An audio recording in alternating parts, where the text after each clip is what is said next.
All right, so my name is Bradley Cladianos, and to address any concerns, I'm not here to scam or spam anybody. That's what she said earlier. So, I'm representing Happy Camper Capital, and we are an outdoor hospitality investment group. You might wonder what outdoor hospitality is. The name kind of explains it a little bit, but it's RV parks, campgrounds, and marinas. And when I say RV park, think more of, you and your family are going to Yellowstone. Maybe you own an RV, maybe you rent an RV for the trip, and you choose to stay in a place that has a high level of amenities. So swimming pools, maybe a gym, hot tub, maybe basketball court, pickleball courts, like a community center, that kind of a property. So we are buying more resort style properties. We also look at converting more of the typical RV park into the more transient style property. The reason why we do that, one, the cash flow is just higher. It's like a short-term rental. So if you can rent something by the site night instead of by the month, it also upholds a certain level to the property. If you don't have people hanging their clothes in the front yard or really living in that space. So that's what we do. And I'm really glad to be sharing this with you guys tonight. It sounds like there were a good amount of people who are interested in campgrounds and RV parks. So let's get started. I'm gonna talk to you today about how I got involved in this asset class, how I became an investor. I'm gonna share with you what outdoor hospitality is and why I think it's a wonderful investment. And then I'm going to share with you some opportunities that you could take, some possibilities for you if you would like to invest in this asset class, if you'd like to learn more, or if you'd like to buy your own. So let's get started. This is not an RV park. So the way that I got into this asset class was actually, I'm from Reno, Nevada, from here, and I went to school in Arizona.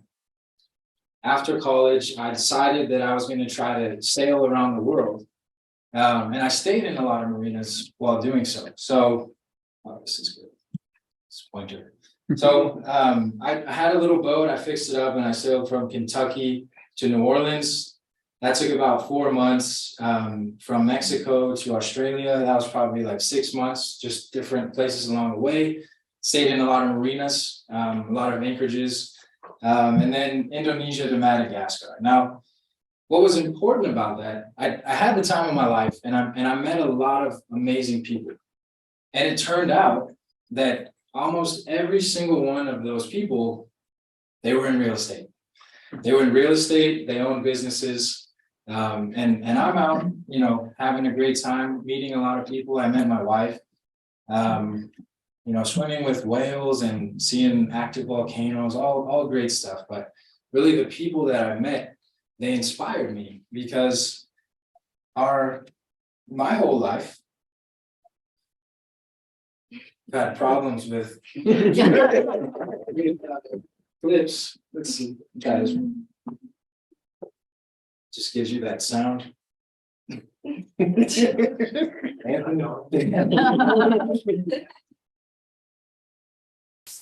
There we go. Okay, I got it. Thank you. So yeah, I've always had problems with that.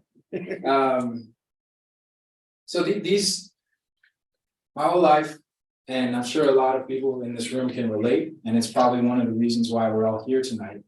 You get taught the traditional model that you go to school and then you get a good job, a 9-to-5 job, and if you're lucky, you can retire when you're 65 years old. Now, these people, somehow they had discovered like a cheat code, because some of the people I met, they were like 30 years old with their family out in Fiji, just living off of passive income, or they sold a business. So from that moment on, I would say I was pretty inspired. Again, with the podcasts, I was listening. I don't know if it was Grant Cardone, but somehow he's always in in my head, but he said, you know, find people that are doing what you want to do and replicate that.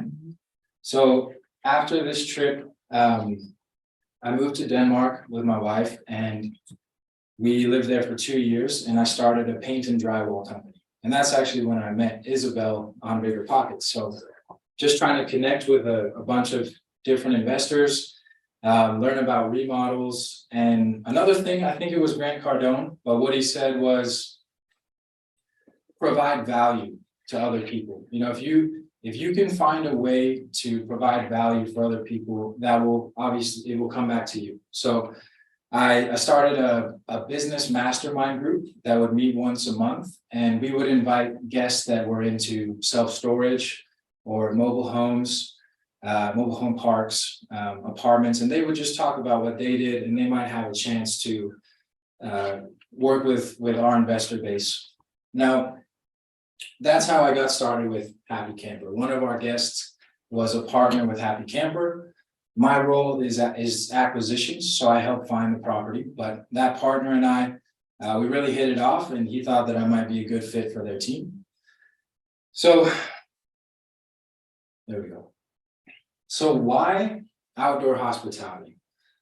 Well, one thing about it is it's really, I like to say it's kind of like the Wild West of asset classes at the moment. It's a really hot topic. I noticed there were a good amount of people in the room that had at least considered or were looking at maybe building one, developing one. The reason for that at the moment is just that it's a little bit undiscovered. It's more under the radar. So higher cap rates. Typically we're purchasing around like a 9 to 11 cap and higher cash flow. And this is just due to one, there are a lot of mom and pops that still own RV parks, campgrounds, and marinas. If you look at the inverse with, say, apartment buildings or mobile home parks, a lot of institutions. So with this asset class, you can still speak to the owner, you can make a great connection and find a deal that works for both parties. There are many different opportunities to increase the revenue as well. So again, if you think about an apartment, basically you can decrease the expenses, you can raise the rents. I'm sure some of you know some other things that I don't about apartments, but it's rather limited for the different revenue streams. Now with outdoor hospitality, you can store RVs, you can have a snack bar, you can build more amenities to up the level of your property. You're able to use dynamic pricing the same way that the hotel industry works. A lot of different opportunities within this asset class. So with that, you can force appreciation just by increasing that revenue. And it's a lot of fun. So it's nice to be able to stay at a place that you own and enjoy.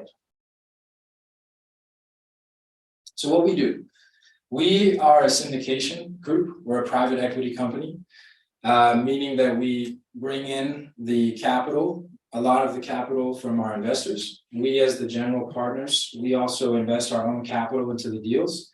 But we leverage our experience in RV parks, campgrounds, and marinas. And the guys that I work with are a lot more experienced than I am. So I'm one of the newer guys on the team, but nonetheless, we leverage our experience, combine the capital of others, and we can take down much bigger deals like that.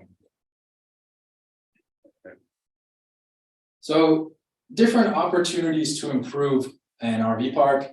A lot of them, since they are run mom and pop style, simple tweaking the management is a great opportunity for that. Implementing technology solutions. So I don't know how many of you have stayed at a campground before, but usually you will just pay a flat rate for electricity. One thing that we like to do with our acquisitions is implement a little electric meter, like a digital electric meter. So typically when you stay at a campground, somebody has to physically walk around to every site and read the meter. But one thing that we like to do is when somebody checks in, we'll turn on that electric device and it will start reading the meter when they check in. And then we can turn it off when they check out. So they are charged for the amount of time that they stayed there and the electricity that they used. Electricity behind payroll is usually our biggest expense item. So that is a great way to reduce the expenses on these properties and therefore increase the appreciation and value of the property and the cash flow. So another opportunity, like I said, is just adding amenities, just making it a great place to be, whether it's adding a swimming pool. We have a couple of properties in the Midwest, and one thing that we've done is actually dug the water lines and sewer lines deeper. So we've bored them farther into the ground, so that way they can stay open year round. Typically, and it would be a great operation for a mom and pop, would be that you could run the campground in the summer, and then in the winter, you could go to Phoenix or wherever they like to go, somewhere warm, but then everything shuts down. From an investment standpoint, it's not good if you don't have any cash flow for 4 to 5 months out of the year. So that's one thing that we've done so far to majority of our properties in cold weather areas. So our acquisitions criteria is pretty strict. I'm sure you hear it all the time, look at 100 deals, write an offer on 10, close on 1. And we might look at 200 deals, right? 6 LOIs that are serious enough to get chosen, and we might actually buy 1. So we're looking for about 100 sites or rental units or slips if it's a marina. Again, looking for those amenities. Also looking for something within 100 miles of a major population area.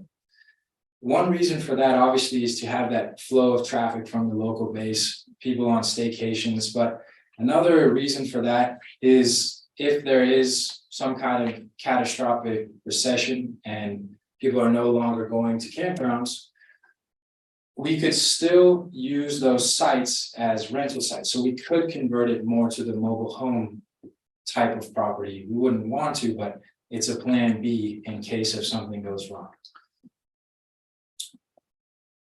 We're also looking for properties that meet our cash on cash expectations. You guys have the demand for an additional 70? We do, actually. So that's a good question. Within outdoor hospitality, within RV parks, 45% occupancy rate is really good for transient sites. Mm-hmm. This one has a decent mix of monthly sites and transients, and it has about a 70% occupancy rate. So it's doing very well, Mm-hmm. meaning that we believe that it could support that. Yeah. It's also the nicest park in the area. I mean, I think in Louisiana, they haven't really figured, out the whole RV resort thing yet. Most of them are just dirt lots that have like a sewer connection. Mm-hmm. There's like jumper cables and like random wires going around. So this is a really nice park. Look really cool. Yeah. May I ask what a site goes for there? So that would be, it's $45 or $55 a night. Okay. A weekly site is $240 and a monthly site is $750. Okay.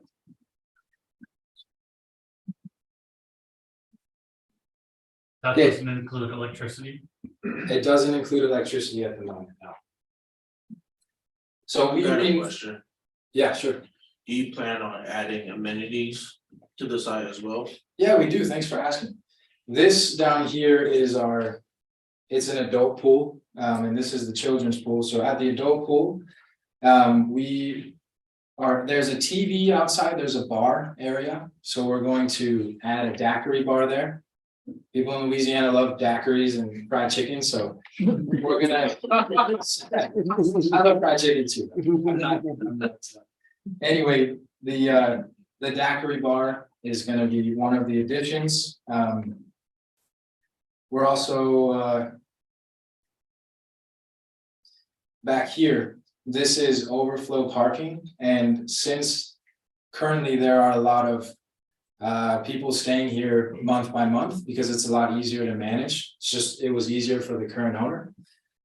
It's basically just boat trailer parking. So we're going to not allow the boat trailer parking anymore. And we're going to build a couple premium RV sites, premium pad sites, which means you park there, you're on cobblestone, you have a big fire pit, and you can have 4 RVs together. So you can go there with your family, with a group. There's a lot of different groups that travel around the country together and go RVing. So these sites, obviously they demand a higher premium price per night. And it's like your own secluded area within the campground. I have a question. Sure. How do you market this? So for the motel, we'll use sites like booking.com. That's the only one I can think of. I know there's so many other hotel sites. Good Sam is another option. I don't know if anybody's familiar with Good Sam, but it is a campground directory. That's another way that we market it. And then we spend more on advertising, trying to get ads out online. We also try to partner with local events. Like, for example, here in Louisiana, I think they have 75 yearly events, festivals outside of Mardi Gras. So we try to partner with them and fill up our sites when they have them. You know, they can stay with us for a discount and help fill our sites. So if we're partnering with Camping World, We haven't partnered with Camping World, but I talked to a lot of owners that have. They have an interesting setup. Somebody from Shark Tank owns Camping World. And then if you partner with them, they buy part of the campground also. Yeah. So, I'm trying to understand, so the people that are coming here, they're all on vacation, they're even the month people. It's not a long term, it's temporary living, like how long can they stay? I'm also thinking of, you know, the tiny homes, you know, people are that market, and people are always looking for a place to park their tiny home. I know it's different than an RV, but do you see that? I mean, do people live and work here, or is it very limited? Good question. So that is actually one of the opportunities for us at this particular campground. It's mostly rented on a monthly basis. Same thing with the motel. That's why they don't currently market on sites like booking.com, because they have people living there month by month.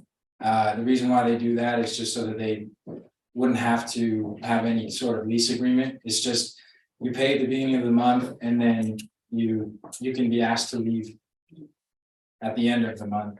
Now, the tiny homes and short-term rentals, that kind of stuff, that's really big. That's called glamping. So it's glorious camping. And there's a bunch of different opportunities with that as well. We have put some of those in a property we own in Iowa, and they do very well, because not everybody wants to take the adventure in the RV part, but they would like to stay in they would like to stay there. Yeah, stay in a yurt. There's some crazy ones out there, but yes, cabins and glamping units are really popular as well. is your fund set up so that the money's directed into whatever available campsite you're looking at, or is each campsite of its own LLC set up to manage? Sorry, will you say that one more time? Does each campsite have its own LLC that is established? Yes, each business has its own syndication. Yes. Sorry, yeah. I noticed that, the spaces don't have like carports, so does it not get hot in Kentucky during the summer? It does get hot. That's a good question. So you do have to have enough parking for every space. each parish in Louisiana, they don't have counties, but each parish has guidelines for how many car parking spaces you need per site. These sites are so long, there's a really small, it's probably a big truck actually, but it's a red car there. You can park in front of the campground. So we are projecting a 5-year sales price of $16 million on this property at an 8 cap. The purchase price was $7.2 million. The purchase cap rate average at 9% was actually skewed pretty heavily by 2020. Obviously COVID, and there was the worst hurricane that happened there in the last 40 years. So there were some issues, and a couple parts of the park were down. That raises another comment that I'd like to make about our insurance. We never skimp on insurance. We make sure to get a premium coverage that covers business income loss that would at least meet our investor prefs. So if something happened like this 40-year hurricane, we would at least be able to pay our investor pref with that business loss income. Do you pay monthly, quarterly, or annually? Monthly.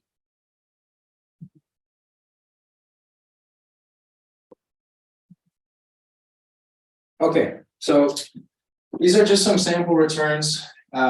I won't dive too deeply into it because the investor relation guys on my team are a lot better at explaining the numbers, the IRR, but it got cut off on the end.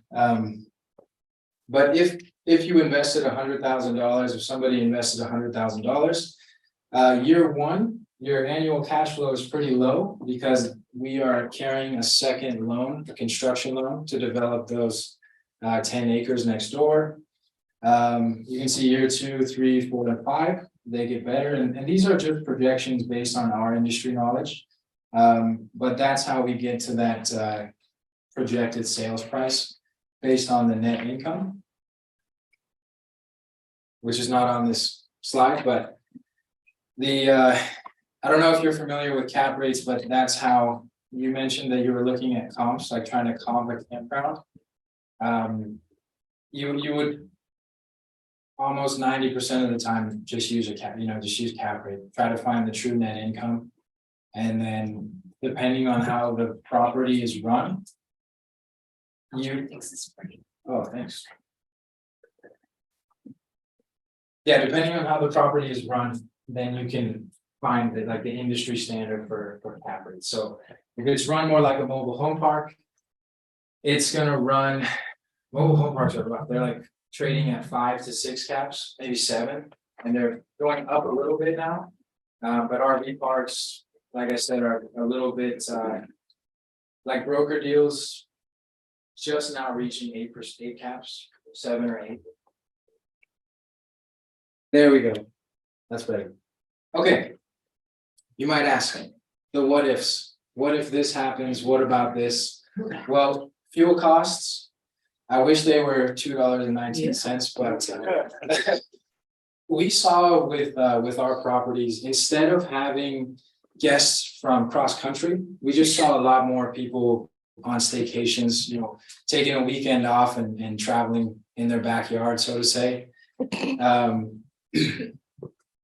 With recession, so 2021, obviously everybody's aware of how last year was. It was a historic year for outdoor hospitality, and that might just be that instead of taking a trip to Europe with your family, you might stay in the States and avoid airfare and those expenses and stay at a campground. Do we think that the industry is going to become less popular? I don't think so. 38% of RV owners are actually millennials. 38% are millennials. I don't have the statistics on Gen Z, but you can see that a large percentage of the up and coming demographic is interested in this industry. The digital nomad term. There are a lot of people that stay with us that are digital nomads that work on the road. They might only need to be in the office, occasionally. So they live in a camper van or they live in an RV and they tour the country and use Wi-Fi. So we do see that the outdoor hospitality industry will continue to be popular. With any asset, with any business, you can always argue that the government or regulatory body could be an issue.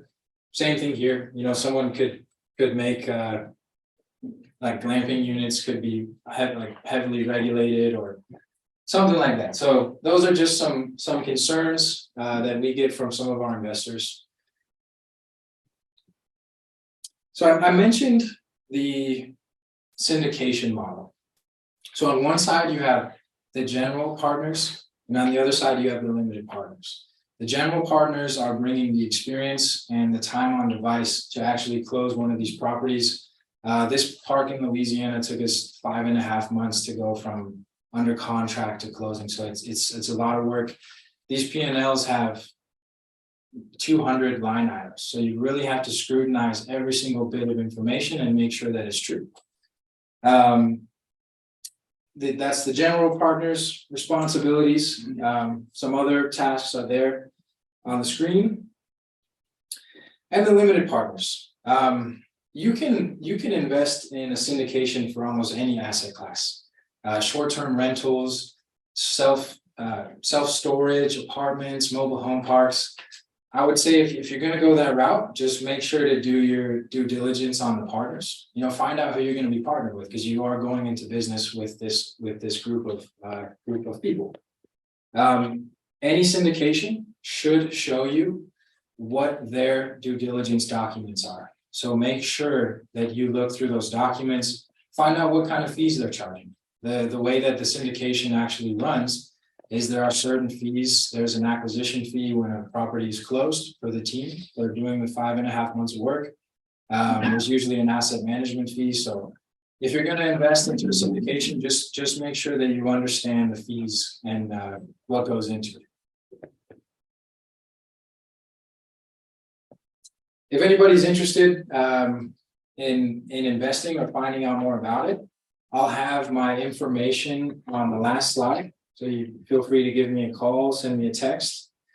Another opportunity, if you check out happycampercapital.com,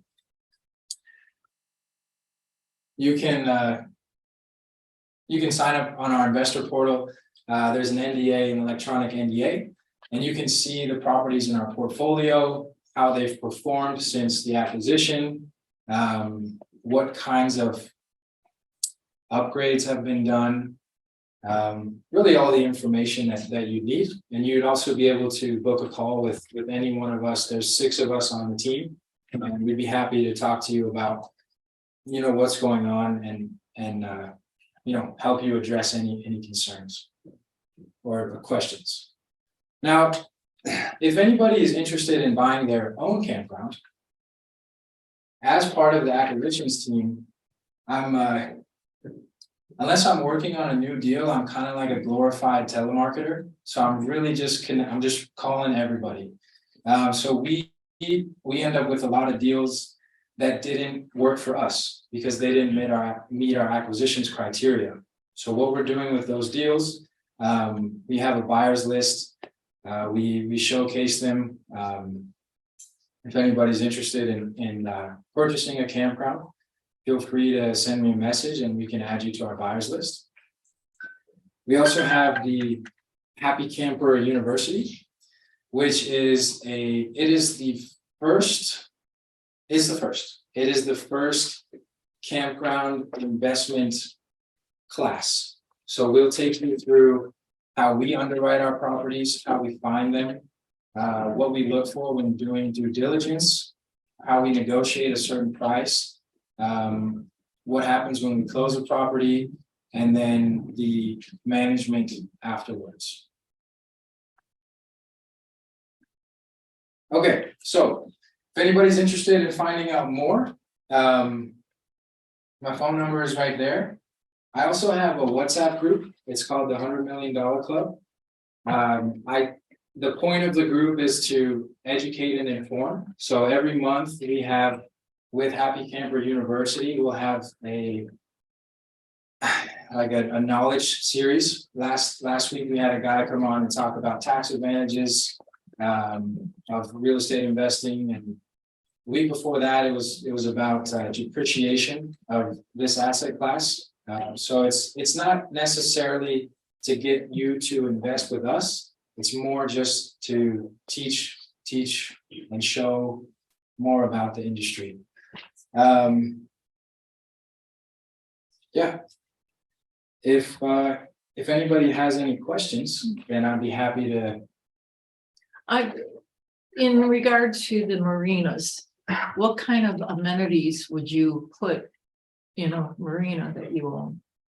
Well, it depends on what kind of base. So if you're on the coast and you get a lot of transient guests, you're definitely going to want to have a bathhouse, because after you come off the water for so many months and you've been showering in a little boat shower, you're going to want a hot shower. Usually you'd have a snack bar as well, whether it's on a lake or a coastal property. Marinas do really well with like conference rooms. Actually, I find that boaters are a lot more close to each other compared to RVers. I don't know why, but you'd want to have some kind of a meeting room,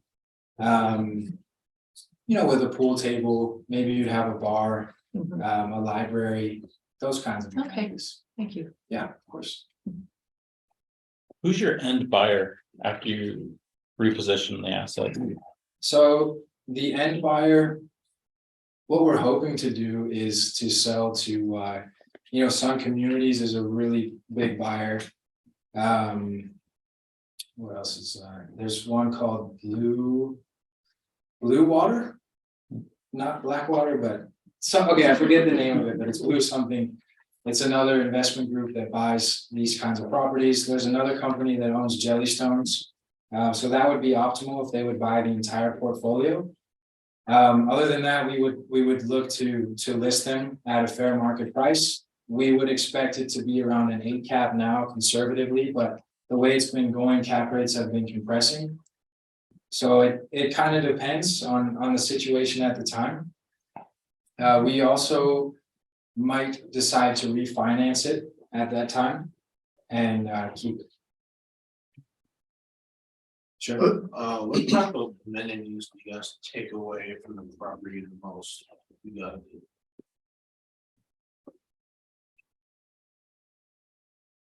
I wouldn't say we necessarily take away. Oh, okay. Trampolines, like things with liability. yeah. Pretty good.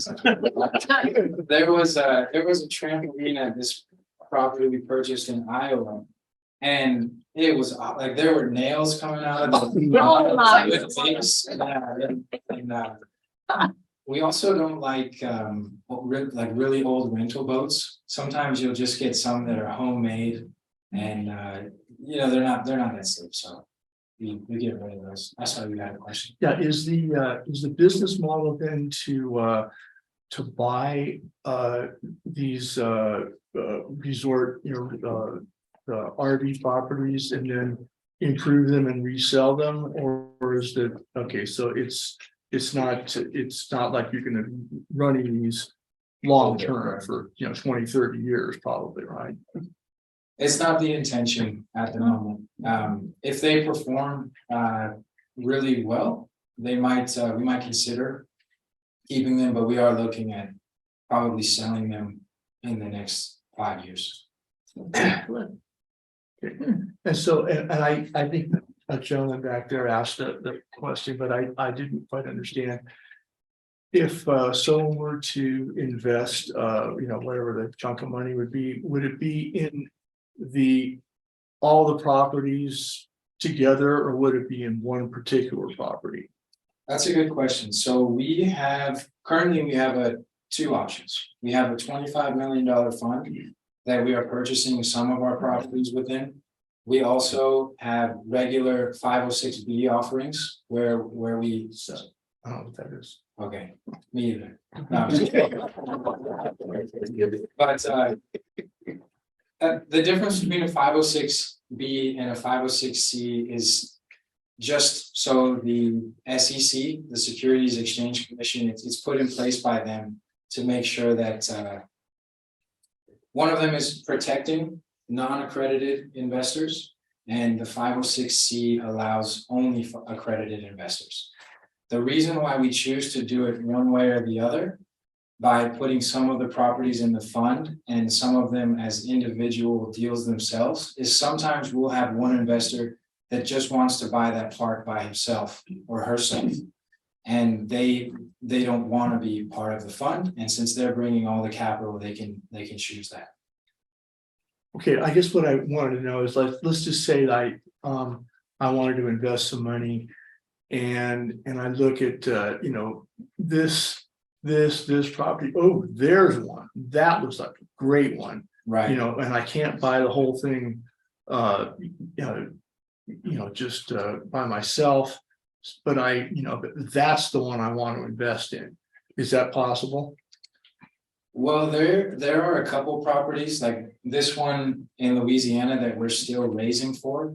If we reached the amount of capital needed for that deal to close, plus the CapEx, we don't accept any more investors into that deal unless somebody would like to get out early.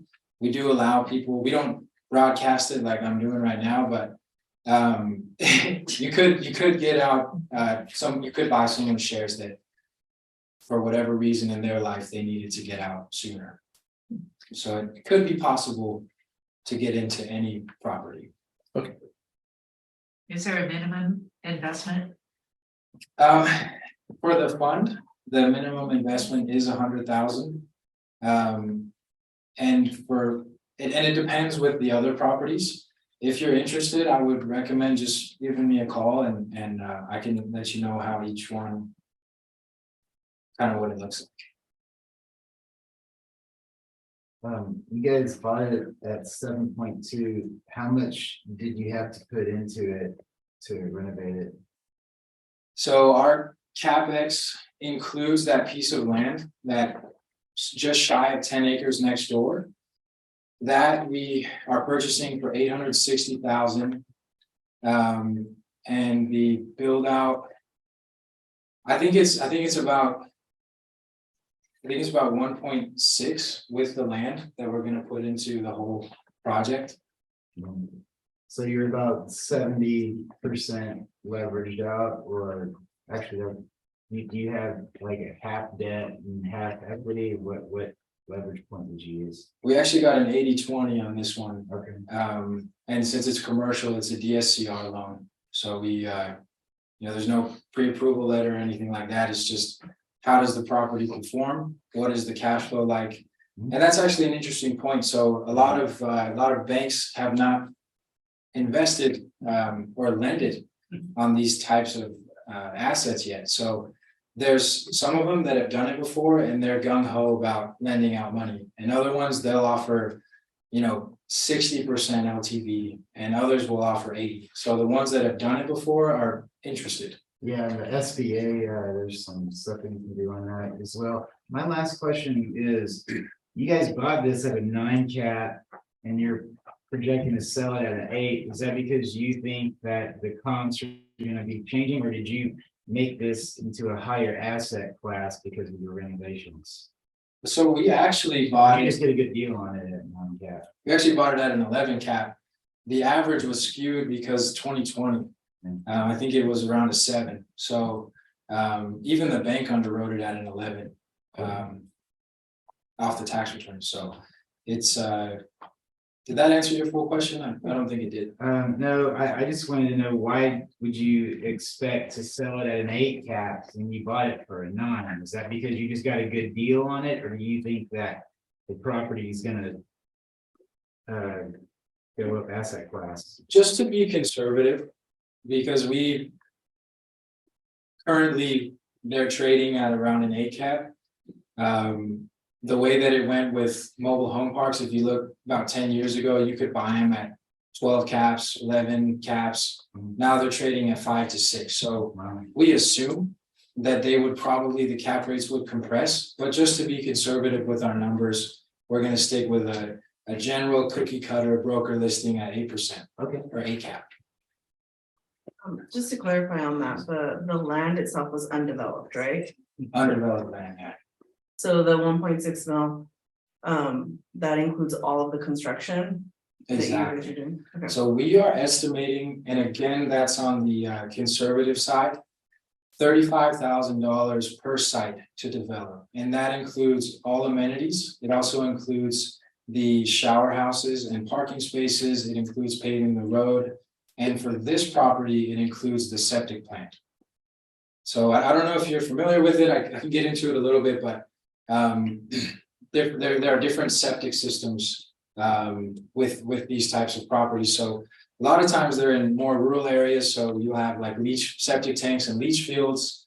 If like in Louisiana, they don't allow lagoons anymore, which is just a big lagoon where everything goes.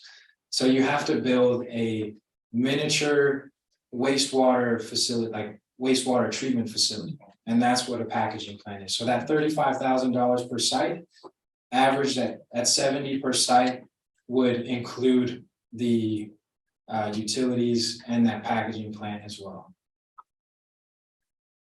Since most banks don't give out loans for these type of businesses, what banks do? Generally, the banks that have been interested in mobile home parks, they will, but not all of them, but some of those have also extended to these types of RV parks. I mean, it's not a brand new industry by any means, so there are lenders out there that do it, but you're not gonna be able to find, like I was looking at, my wife and I were looking at buying a mobile home park actually in Vegas, and none of the local banks wouldn't touch it without at least like 40% down. So it's kind of special financing. You gotta reach to specialists that work with that. When you do these, when you buy an RV park, you typically get all the money, all the purchase money from investors, or is it some of it from a bank? Yeah, good question. So we're basically raising the down payment and the CapEx from investors. And then the rest we're using bank financing. Are there states that are more friendly to these campsites with restrictions and liability? That's a good question. I haven't looked too deeply into which states are more friendly, because the business model that we use, we don't really have any tenants. So we're not too worried about that aspect of it. But maybe you were referring to another kind of friendliness, like for permitting or. Yeah, permitting. They're existing, so there's already permits. Have you tried to refi any of these properties yet? Not yet. We actually purchased our first property in the beginning of 21. So we're only 2 years into it now. And we have 5 at the moment.